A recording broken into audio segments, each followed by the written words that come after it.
Hello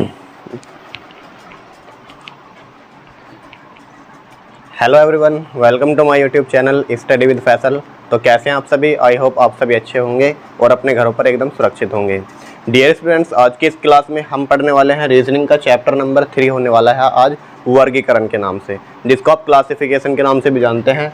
ये most important chapter है, हर एक कॉम्पिटिशन में आपसे इनसे सवाल बनते हैं, चाहे आप यूपी पुलिस का एग्जाम दे, एसएससी का कोई भी एग्जाम दे, या चाहे DSSS का कोई भी एग्जाम दे, क्लासिफिकेशन से भर भर के क्वेश्चन पूछे जाते हैं। तो आइए जानते हैं क्लासिफिकेशन क्या होता है, इस कितने टाइप होते हैं, कैसे कैसे हमारे प्रश्न बनते हैं। जिसने चैनल को सब्सक्राइब नहीं किया है अभी पहले सब्सक्राइब कर लें और बेल आइकन को प्रेस कर लें। तो देखिए, सबसे पहले हम क्लासिफिकेशन को समझते हैं। क्लासिफिकेशन होता क्या है? आपसे जो सवाल पूछे जाते हैं, इसमें 3 टाइप के सवाल पूछे जाते हैं। क्लासिफिकेशन हम अगर देखें तो कितने टाइप के सवाल बनते हैं, तो क्लासिफिकेशन के हमारे जनरली 3 टाइप के सवाल बनते हैं। जो टाइप के सवाल हमने एनालॉजी में पढ़े थे, सेम टाइप के सवाल बनेंगे, बस थोड़ा सा अंतर होगा। यहाँ पर देखिए, सबसे पहले आपसे पूछे जाएंगे वर्ड के टाइप के, ठीक है, फिर नंबर क्लासिफिकेशन और उसके बाद लेटर क्लासिफिकेशन। ये वही तीनों टाइप है जो हमने इससे पिछले चैप्टर एनालॉजी में पढ़े हैं, ठीक है। वर्ड से किस टाइप के सवाल पूछे जाएंगे? आपको 4 ऑप्शन दे देता है कि 4 ऑप्शन में से 3 तो ऑप्शन एक जैसे हैं, उनमें से एक इनसे अलग है, तो वो चुनिए। तो जैसे आपके सामने दे दिया इन्होंने आम, है ना, बी हो जाएगा आपका संतरा, और सी आपका आलू, और डी हो जाएगा आपका केला, ठीक है। आपके सामने 4 ऑप्शन दे देगा कि इन 4 ऑप्शन में से 3 तो किसी प्रकार की समानता रखते हैं, लेकिन एक इनसे असमानता रखता है, तो उसी को हमें चुनना है। तो देखिए यहाँ पर आम, संतरा और केला, ये तीनों तो क्या है सर? फल हैं, लेकिन जो आलू है वो सब्जी है, तो यही जो है इन सब से अलग है। तो राइट आंसर हमारा ऐसे आलू अलग हो जाएगा, ठीक है। तो इस टाइप के सवाल बनते हैं। नंबर से कैसे बनते हैं? मान लीजिए आपको दे देगा 125, 225 या 25, 225 और 49 और 51, इस टाइप के कुछ सवाल दे देगा। तो देखिए यहाँ पर क्या है, ये सब स्क्वायर हैं, पूर्ण वर्ग है। ये 5 का वर्ग हो गया, ये 15 का वर्ग हो गया, ये 7 का वर्ग हो गया, लेकिन 51 किसी का वर्ग नहीं होता, तो हमारा जो आंसर बनेगा 51 हो जाएगा, ठीक है। लेटर में कैसे देता है? मान लीजिए आपके सामने दे देगा B, D, F, C, E, G, J, L, N, P, R, U, इस टाइप के सवाल दे देगा। 4 ऑप्शन कि 4 ऑप्शन में से 3 तो किसी प्रकार की समानता रखते हैं और चौथा जो है इनसे अलग है, मतलब इनमें से एक अलग है, उसको छांटे। तो आपको इनमें भी छांटना होगा। कैसे? आप देखिए, बी कितने नंबर पर आता है? 2 पर, ये 4 पर और ये 6 पर, तो इनमें सब में 2-2 का डिफरेंस चल रहा है। यहाँ पर देखिए 3 पर आएगा, ये 5 पर और ये 7 पर, तो इनमें भी 2-2 का डिफरेंस चल रहा है। यहाँ पर देखिए J 10 पर आएगा, L 12 पर और N 14 पर, तो इनमें भी क्या हो रहा है? 2-2 का डिफरेंस चल रहा है। अब P आता है 16 पर और ये 18 पर और ये 21 पर। यहाँ पर देखिए, यहाँ तो 2 का डिफरेंस है, लेकिन यहाँ पर 3 का डिफरेंस है, तो यही आपका आंसर हो जाएगा। यानी 3 ऑप्शन तो सेम क्वालिटी रखते होंगे, चौथा ऑप्शन इनसे अलग होगा, तो वही हमें छांटना होगा। तो इस टाइप के सवाल पढ़ने वाले हैं, तो वीडियो के लास्ट तक बने रहेंगे। तो चलिए वीडियो को स्टार्ट करते हैं। देखिए प्यारे साथियों, हमारे जो सवाल बनते हैं कुछ इस टाइप के सवाल बनेंगे। सबसे पहले हम लेंगे वर्ड क्लासिफिकेशन के क्वेश्चन, ठीक है। उसके बाद हम नंबर क्लासिफिकेशन पढ़ेंगे एंड लास्ट में लेटर क्लासिफिकेशन पढ़ेंगे। तो देखिए पहला क्वेश्चन क्या है? नीचे दिए गए 4 शब्दों में से 3 में एक निश्चित प्रकार की समानता है और एक असंगत है, उस असंगत विकल्प को चुनिए। यानी 3 विकल्प तो एक जैसे होंगे किसी न किसी खासियत के ऊपर, लेकिन एक उन पे अलग होगा, तो उसे ही चुनना है हमें। तो देखिए ऑप्शन हमारे सामने मंगल, बुध, पृथ्वी और टाइटन। तो आप बताइए इनमें से कौन सा अलग है? तो आप जानते होंगे मंगल भी क्या है? एक ग्रह है, ठीक है। बुध भी क्या है? एक ग्रह है, और पृथ्वी भी एक ग्रह है, लेकिन जो हमारा टाइटन है वो एक उपग्रह है, ठीक है।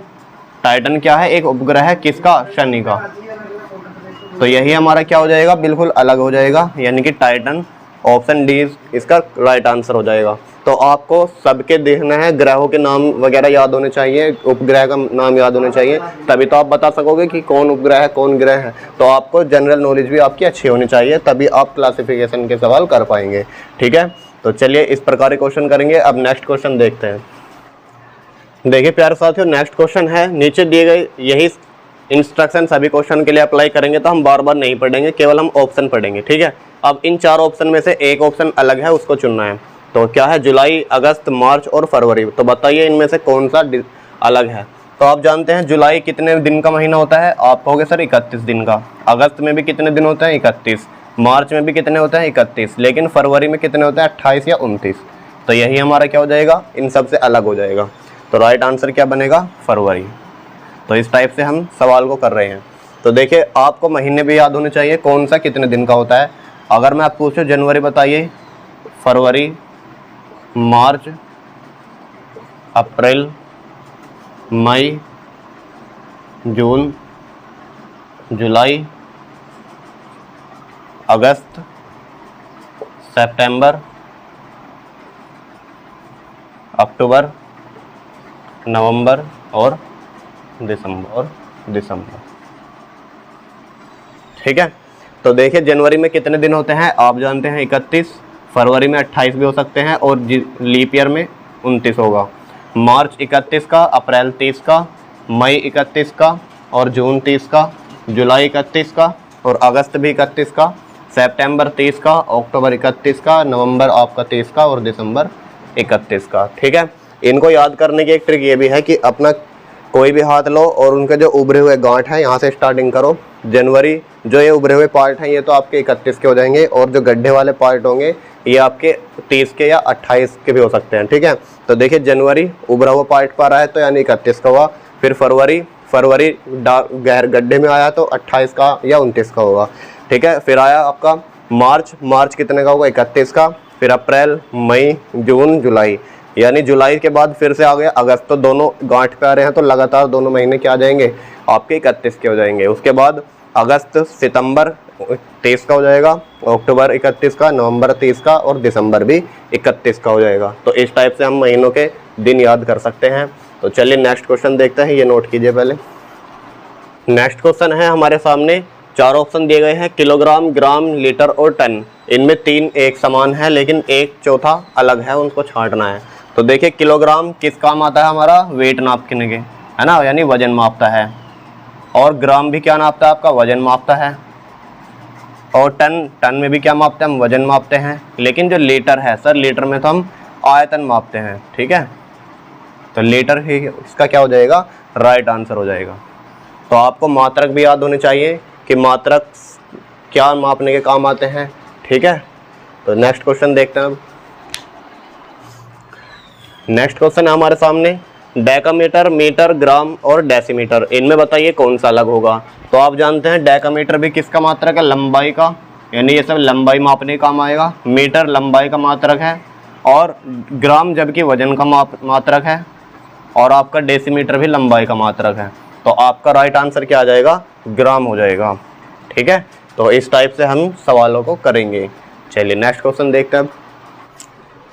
देखिए स्टूडेंट्स, नेक्स्ट क्वेश्चन हमारे सामने 4 ऑप्शन दिए गए हैं, जस्ता, पीतल, एल्यूमिनियम और लोहा। इनमें बताना है कौन सा अलग होगा। तो देखिए जस्ता क्या होता है, जिंक होता है, ये एक धातु होती है। ठीक है। जैडन ये क्या है, धातु है। आपका पीतल, इसके बाद एल्यूमिनियम, देखिए एल्यूमिनियम क्या है आपका, ये भी एक धातु होता है। और लोहा यानी Fe, ये भी क्या है, एक मेटल है यानी कि धातु है। अच्छा अगर मैं पूछूं पीतल क्या है, तो पीतल क्या है, एक मिश्र धातु है, यानी कि धातु के मिश्रण से बनी है। पीतल क्या है, एक मिश्र धातु है। तो इसको हम किस किस से मिला के बनता है, पीतल को तांबा और जिंक से। तो याद रखिएगा पीतल क्या है, मिश्र धातु, अन्य 3 क्या है, धातु। तो इस टाइप से हमारा पीतल करेक्ट हो जाएगा। ठीक है। नेक्स्ट क्वेश्चन देखते हैं अब। देखिए बच्चों नेक्स्ट क्वेश्चन है हमारे सामने, पारा, सोना, चांदी और टिन में से बताना है क्या अलग होगा। तो अगर मैं आपसे पूछूं पारा यानी मरकरी, ये भी क्या है, एक धातु है Hg। सोना भी एक धातु है Au। और चांदी ये भी एक धातु है Ag। टिन भी एक धातु होता है। अब ये सारे के सारे धातु तो हैं लेकिन इनमें एक अलग है, वो किसे छांटेंगे भाई। ये 3 क्या होते हैं, ये सॉलिड स्टेट में होते हैं, हमेशा ठोस अवस्था में होंगे। और जबकि हमारा मरकरी है वो क्या होता है, लिक्विड अवस्था में होता है। ठीक है, द्रव अवस्था में होता है। तो इस कारण ये हमारा अलग हो जाएगा। ठीक है। ये 3 एक जैसी क्वालिटी रखते हैं जबकि ये पारा जो है अलग खासियत रखता है। इस कारण हमारा पारा जो है इसका राइट आंसर हो जाएगा। तो आपको ये नॉलेज भी होनी चाहिए कि कौन सी धातु ठोस अवस्था में होते हैं और कौन सी लिक्विड अवस्था में होती है, या कौन धातु होता है कौन उपधातु होता है, ये सब आपको पता होना चाहिए। चलिए नेक्स्ट क्वेश्चन देखते हैं। देखिए बच्चों, नेक्स्ट क्वेश्चन हमारे सामने ये 4 ऑप्शन दिए गए हैं, आंख, कान, मुंह और हृदय। तो इनमें बताना है कौन इनसे अलग होगा। तो देखिए सबसे पहले आंख, कान और मुंह, ये तीनों क्या होते हैं हमारे शरीर के बाहर होते हैं, यानी कि ये बाह्य भाग होते हैं शरीर के। लेकिन जो हृदय है वो हमारे शरीर के अंदर होता है, ये आंतरिक भाग हो जाएगा। तो जिस कारण से हृदय क्या हो जाएगा, इनसे अलग हो जाएगा। तो ठीक है, इसका करेक्ट आंसर क्या हो जाएगा, हृदय हो जाएगा। तो ये बहुत ही आसान चैप्टर है, इसमें आपको केवल सोचना है थोड़ा सा और आंसर लगा देना है। इसमें ना कोई आपको कॉपी पेंसिल की आवश्यकता, डायरेक्ट देखना है और आंसर बताना है। नेक्स्ट देखिए, नेक्स्ट क्वेश्चन देखते हैं। इलेक्ट्रॉनिक्स, ऑप्टिक्स, थर्मोडायनामिक और भौतिक विज्ञान, इनमें बताना है कौन सा ऑप्शन अलग होगा। तो आप जानते हैं इलेक्ट्रॉनिक, ऑप्टिक और थर्मोडायनामिक ये सभी फिजिक्स की शाखाएं हैं, लेकिन जो फिजिक्स है एक सब्जेक्ट होता है अपने आप में। तो इलेक्ट्रॉनिक्स में क्या करते हैं, इलेक्ट्रॉन का स्टडी करते हैं, ऑप्टिक्स में लाइट की स्टडी करते हैं और थर्मोडायनामिक्स में हम टेम्परेचर की स्टडी करते हैं। लेकिन फिजिक्स अपने आप में एक सब्जेक्ट होता है, ये सभी तीनों फिजिक्स के ही एक शाखाएं हैं, है ना। फिजिक्स की क्या है, ये सब शाखाएं हैं। लेकिन जो फिजिक्स है ये अपने आप में क्या है, एक सब्जेक्ट है। तो फिजिक्स हमारा यहाँ पर अलग हो जाएगा। तो राइट आंसर क्या बनेगा, ऑप्शन डी हो जाएगा। तो आपको ये भी पता होना चाहिए ब्रांचेस कौन कौन सी होती है हमारे सब्जेक्टों की, फिजिक्स की कौन कौन सी ब्रांचेस हैं, केमिस्ट्री की कौन कौन सी ब्रांचेस हैं और बायोलॉजी की कौन सी ब्रांचेस हैं। तो यानी जनरल नॉलेज आपकी अच्छी खासी होनी चाहिए। ये चैप्टर जनरल नॉलेज पर ही बेस्ड है, ठीक है। तो नेक्स्ट क्वेश्चन देखते हैं। देखिए स्टूडेंट्स, नेक्स्ट क्वेश्चन हमारे सामने, शलजम, पालक, आलू, चुकंदर, इनमें से बताना है कौन अलग होगा। तो आप जानते हैं चारों की चारों क्या है, सब्जियां हैं हमारे सामने। लेकिन शलजम, पालक, आलू, चुकंदर में भी तीन एक समान क्वालिटी रखते हैं, जबकि एक अलग होता है। तो देखिए शलजम क्या होता है आपका, ये जमीन के अंदर उगता है, ठीक है। ये क्या होता है, जमीन के अंदर।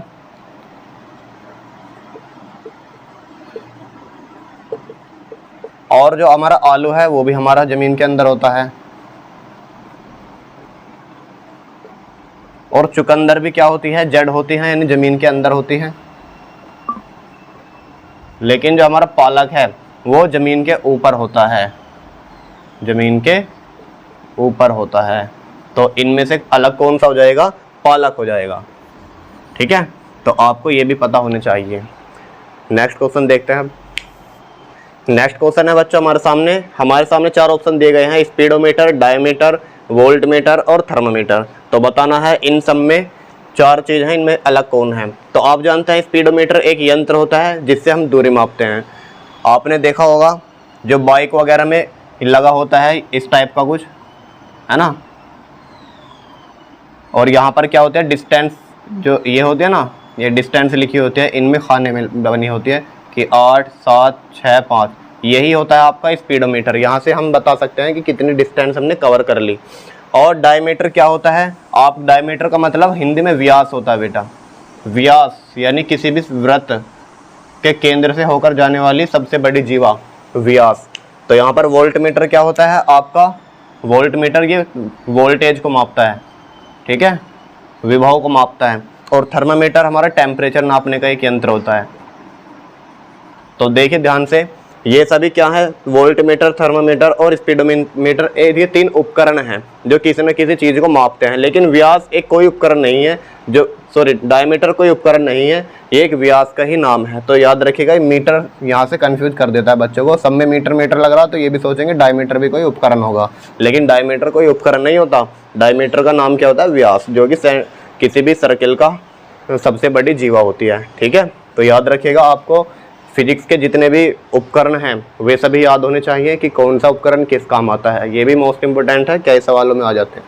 चलो नेक्स्ट क्वेश्चन देखिए। नेक्स्ट क्वेश्चन देखते हैं बच्चों, हमारे सामने है एक्सरे, टेलीफोन, कंप्यूटर और रेडियो। इनमें बताना है कौन सा ऑप्शन अलग होगा।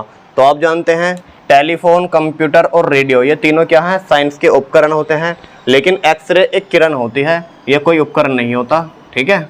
ये क्या है, किरण, और ये तीनों क्या है, उपकरण। तो याद रखेगा, उपकरण है ये और ये अलग हो जाएगा, किरण। तो इसके कारण हमारा आंसर क्या बनेगा, एक्सरे बन जाएगा, ठीक है। चलिए नेक्स्ट क्वेश्चन देखिए अब। नेक्स्ट क्वेश्चन है हमारे सामने, पत्ती, फूल, पौधा, तना, इनमें बताना है कौन सा इनमें अलग ऑप्शन होगा। तो आप जानते हैं पत्ती एक किसी भी ट्री का पार्ट होता है, फूल भी इसी का ट्री का भाग होता है, लेकिन पौधा अपने आप में एक पूरा पौधा होता है, लेकिन तना भी एक भाग होता है। तो ये सब क्या है, पत्ती और तना, ये एक पौधे के भाग होते हैं, पौधे के भाग होते हैं, जो कि पौधा यहाँ पर भाग नहीं है किसी का भी, तो पौधा अपने आप में अलग हो जाएगा। तो राइट आंसर क्या बन जाएगा, सी बन जाएगा। ठीक है, तो इस टाइप के सवाल बनते हैं बच्चों वर्ड क्लासिफिकेशन में। कल की क्लास में हम पढ़ेंगे नंबर क्लासिफिकेशन, उससे किस टाइप के सवाल बनते हैं। आज की क्लास में इतना ही करेंगे। अगर वीडियो अच्छी लगी हो तो वीडियो को लाइक करके शेयर कर दें, और चैनल पर नए हो तो चैनल को सब्सक्राइब भी कर लें। मिलते हैं नेक्स्ट वीडियो में, तब तक के लिए जय हिंद।